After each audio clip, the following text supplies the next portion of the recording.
Okay, let's talk about a name you definitely know. A guy whose work has been around for centuries, whose words have literally shaped the way we speak English today. I am, of course, talking about the one and only William Shakespeare. I mean, you've heard this one, right? All the world's a stage. It's from his play As You Like It. And it's just a perfect example of how this one guy's thoughts and phrases have woven themselves into, well, everything. But who was the man behind those words? The person who actually came up with it? And that's the real kicker, isn't it? How did a glovemaker's son from a pretty small town become, without a doubt, the most famous writer in history? This wasn't some story about a prince or lord. Nope. This was a guy from a regular middle-class family who just took the London stage by storm. So let's get into it. All right, so here's how we're going to break it all down. First, we'll look at where he came from, from Stratford to the stage. Then, we'll see how he made his name in London as this upstart crow. After that, we'll dive into his incredible plays, the comedies, histories, and tragedies. We'll look at his words for all time, and finally, we'll tackle the big one, why Shakespeare still matters. Okay, first up, from Stratford to the stage. Let's talk about his humble beginnings. Because, long before he was the Bard, this global icon, he was just a kid named William from a town called Stratford-upon-Avon. Now, this is pretty important. He wasn't born into poverty, not at all, but he wasn't an aristocrat either.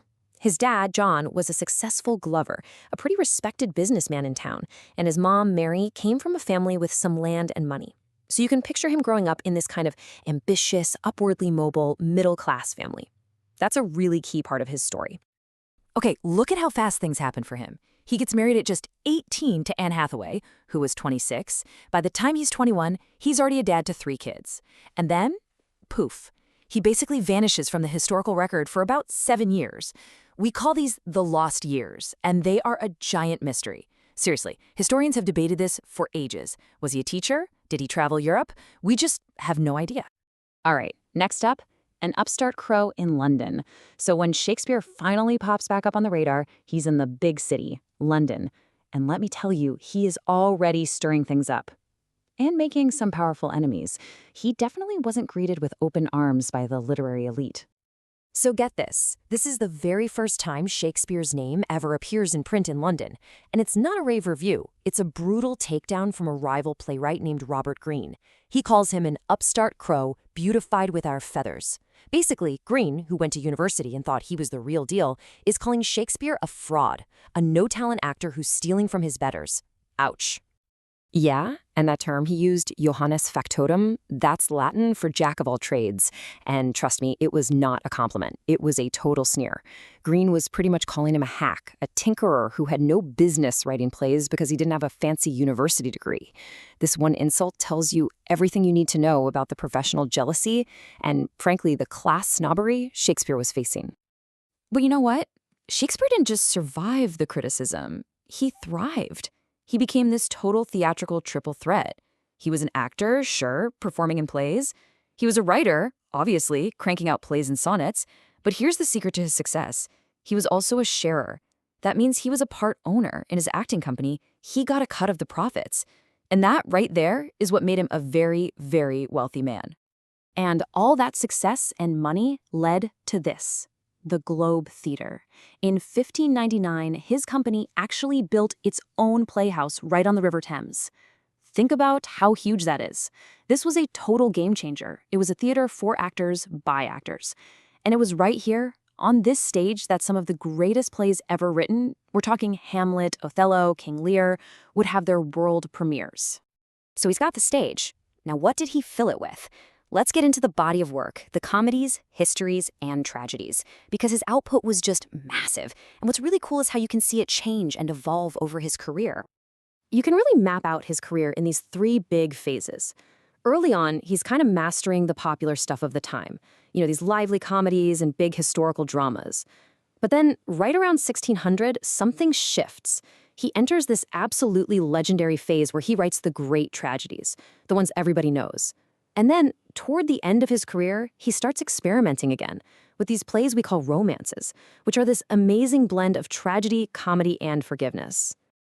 And this just gives you a little taste of his incredible range. The thing is, he didn't just write comedies or histories. He totally reinvented them. A comedy like A Midsummer Night's Dream, he throws in romance, magic, and a bunch of hilarious regular guys. A tragedy? He takes a story about two teenagers in love, Romeo and Juliet, and elevates it into one of the most powerful tragedies ever written. The guy just never stopped pushing the boundaries. Okay, this is mind-blowing and so important. We almost lost about half of his plays. Forever. It was only because two of his actor friends, 7 years after he died, decided to collect everything they could find and publish it in this one big book, the First Folio. Seriously, without this book, plays like Macbeth, The Tempest, gone. We would never have been able to read them. It's an incredible story of friendship, really. Which brings us to the real heart of it all. The thing that has kept him alive for over 400 years. Let's talk about his words for all time, the power of his language. I mean, come on, to be or not to be, it's so much more than just a famous line. It's maybe the deepest dive into doubt, into the meaning of life and death that anyone has ever put into words. This is what he did with the soliloquy. He wasn't just having a character talk to the audience. He was cracking open their skull and letting us peer right inside their mind to see all their fears and conflicts up close. And his mastery of language wasn't just for the stage. He also wrote 154 sonnets. In these little 14-line poems, he just perfected the art of exploring huge ideas: love, beauty, getting old, death. This one, Shall I Compare Thee to a Summer's Day, is probably one of the most famous poems ever written, period. It just shows the incredible range of his talent. So, when you add it all up, his real influence wasn't just telling good stories. It was so much bigger than that. He basically rewrote the rules of storytelling itself. He gave his characters inner lives, real psychological depth. He took this poetic form called blank verse and turned it into this flexible, powerful tool for drama. He literally expanded our idea of what literature could even do. Okay, so this is all great. He was a genius, we get it. But that leads to the really big question, right? Why Shakespeare still matters? Why on earth should we still be reading and watching a guy who died over 400 years ago? After 4 centuries, what lessons does he have for us today? I mean, really, what can a guy who wrote with a feather by candlelight possibly have to say to us with our smartphones and social media? Well, as it turns out, a whole lot. It really boils down to this. He still matters because he wrote about universal human experiences: the crazy ambition of Macbeth, the soul-crushing jealousy of Othello, the devastating grief of King Lear. Those feelings haven't changed one bit. His characters are basically mirrors held up to our own faces, showing us our strengths and our deepest flaws. When we watch them, we're really learning about ourselves. We're learning empathy. And he proved, maybe better than anyone, that words don't just describe reality, they have the power to create it. You know, maybe the best way to sum it all up comes from one of his rivals, another great playwright named Ben Jonson. Remember how Greene attacked him? Well, Jonson saw his true genius.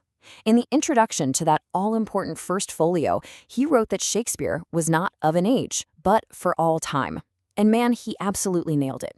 Shakespeare's true stage was the entire world, and his time, well, it's forever.